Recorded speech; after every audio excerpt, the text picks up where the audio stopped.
Hi friends, எல்லோரும் எப்படி இருக்கீங்க?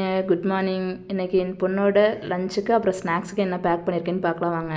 ஸ்நாக்ஸுக்கு என்ன பேக் பண்ணியிருக்கேன்னா, எப்போதும் போல் ஆப்பிள் தான் பேக் பண்ணியிருக்கேன். பேக் பண்ணி ஸ்கூலுக்கு அனுப்பிச்சிட்டேன். நெக்ஸ்ட்டு வந்துட்டு லஞ்ச் என்ன பேக் பண்ணியிருக்கேன்னு பார்த்தீங்கன்னா, ரச சாதம். ஒன் பார்ட் ரச சாதம்லாம் கிடையாது, இது நார்மல் சாதத்தோட ரசத்தை மிக்ஸ் பண்ணி பேக் பண்ணிட்டேன். நெக்ஸ்ட்டு வந்துட்டு கேரட் ஃப்ரெஞ்ச் ஃப்ரைஸ் வச்சுருக்கேன். கேரட்டை வந்துட்டு அப்படியே நெய்யில் டோஸ்ட் பண்ணி அப்படியே வச்சுருக்கேன். Carrot French fries.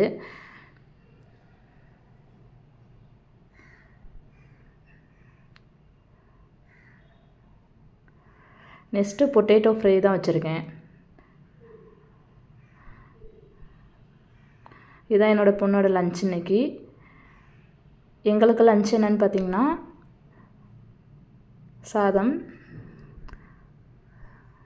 சாதத்து கூட ரசம் தான் இன்றைக்கி. ரசம், அப்புறம் மீல் மேக்கர் சுக்கா வச்சுருக்கேன். மாம்பழம் வச்சுருக்கேன். மீல் மேக்கர் சுக்கா அப்புறம் மாம்பழம். இந்த வீடியோ பிடிச்சிருந்துச்சுன்னா லைக் பண்ணுங்கள், ஷேர் பண்ணுங்கள், சப்ஸ்கிரைப் பண்ணுங்கள். நாளைக்கு பார்க்கலாம். பாய்.